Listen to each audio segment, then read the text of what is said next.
Welcome back, guys, gals, and non-binary pals to Brownlow Books. I have a review, as I do. It is the last book on the Canada Reads shortlist for this year, but I will not be discussing it in the matter of Canada Reads. I will discuss it on its own merits, as if I just read it right now, blah, blah, blah. You've known this by now for the month, okay? So, I read Denison Avenue by Christina Wong and Daniel Innes. Now, I'm kind of far away. Now... this book keeps getting billed as a graphic novel.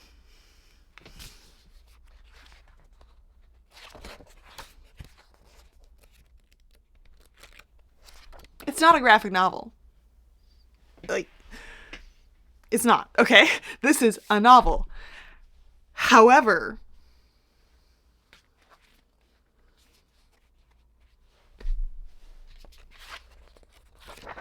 this is where your illustrations are, okay? So, one side, Daniel's illustrations. The other side, Christina's novel, okay? And yes, the novel has one or two little, like, handwritten, hand-drawn kind of things. It's got the formatting you saw, like that perfect example where the words are doing something. But it is not a graphic novel. I don't know where it got this bill of a graphic novel. It is not a graphic novel. It is a novel that happens to have illustrations accompanying it separately. They're not in the story. They are separate. One person did one thing, and one person did something else, and then they smash them together in this weird double-sided book. Seriously, I picked this a very conscious effort this year to buy from independent bookstores, not people who fund genocide. And I was standing at the counter. I was flipping this side because she had her barcode up to scan it, right? And so I'm flipping through it and I'm like, oh, it's just like a lot of illustrations. That's kind of weird. And then I like get through the illustrations and I look at it and I'm like, the words are upside down. And I'm like, what? And I look at the front again and then she just like reaches out and she just like flips it in my hands and I'm like, it was a shocking revelation to me, to be entirely honest. So yes, billed as a graphic novel. It's not a graphic novel. I don't know where people get that from. Okay, so let's get into it. This is a book where we're following Cho Sum, whose husband has just died, and she's trying to navigate her daily life, make money, grief, gentrification, all of that in the Kensington Market and Chinatown area. I keep saying Kensington Market and Chinatown, but I'm like, this is Chinatown. So that's what we're following in this book, okay? This book has the immediate gut punch. You've known these people for 3 pages and you're sobbing. Maybe you're just sad. Maybe you're not me. This book literally contains my biggest fucking fear. It was very difficult for me to read, okay? So, you get the immediate fucking gut punch of the husband dying. It's not a spoiler. And so, it then follows Cho Sum through her grief, basically, and how she continues on after that happens. So yeah, it has that really, like, immediate punch to the gut. You're just like, oh my fucking god. And you feel so bad. And then it kind of turns into this like as it goes on, it just becomes this like soft, quiet thing. Where like Cho Sum is settling into this kind of new life that she has.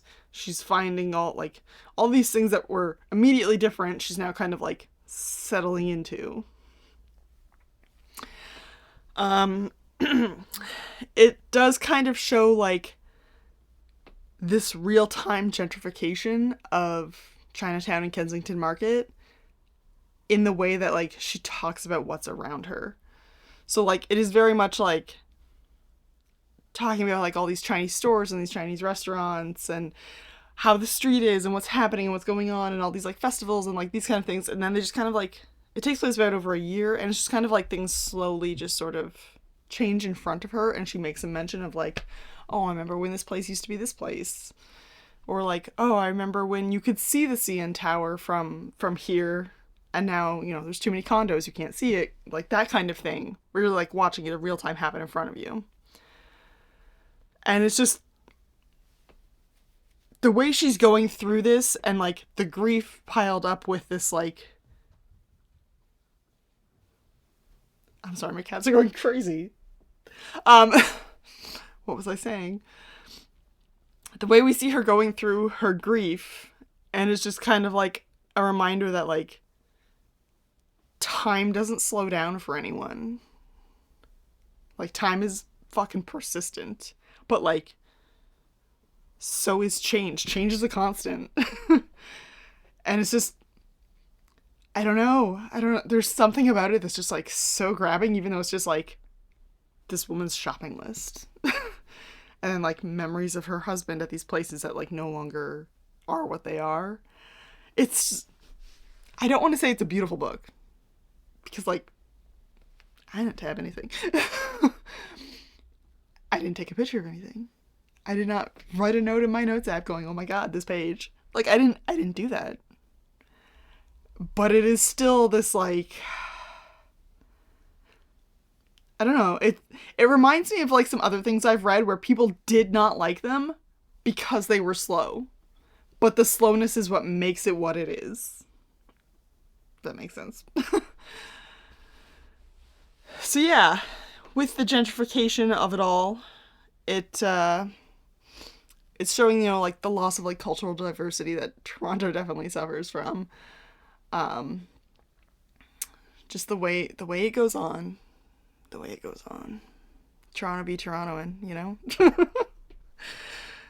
how I say Toronto.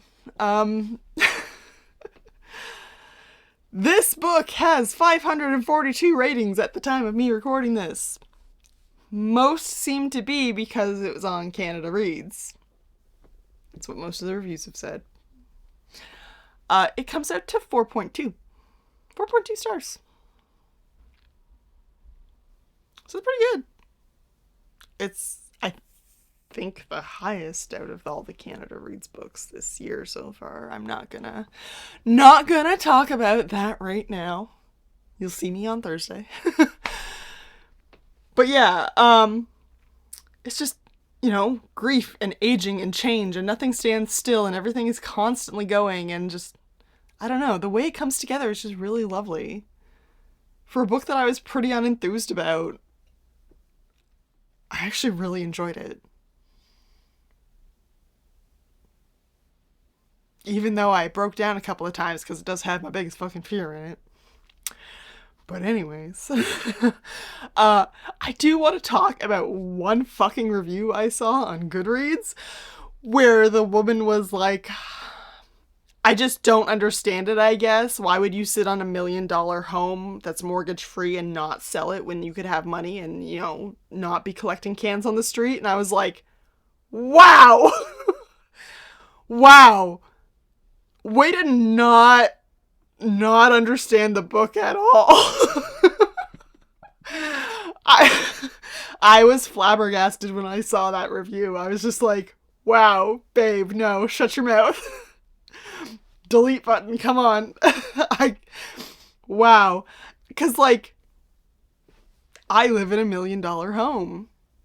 My husband still has to travel nearly 2 fucking hours just to get to work in Toronto. This is the closest we could get to the city without being in a condo. And we got this fucking place because it was his parents. And so, like, why don't you just pick up and leave? Like, fuck, where the fuck do you think they're gonna fucking go? Where the fuck do you think they're gonna fucking go? Seriously, like, what? You fucking idiot. I got so angry at that person, I almost rage typed a response, and then I was like, we're not engaging with the internet today. We're not doing that today. I don't have it in me. So, I was just like, wow, that person. One also minor note. At one point she talks about the, like, plastic election signs that they have, like, piled up in their closet. And one of them was Jack Layton. I got real fucking sad. I got really fucking sad. but also shit talks Rob Ford when he was mayor, and I am just like, I am fucking into this.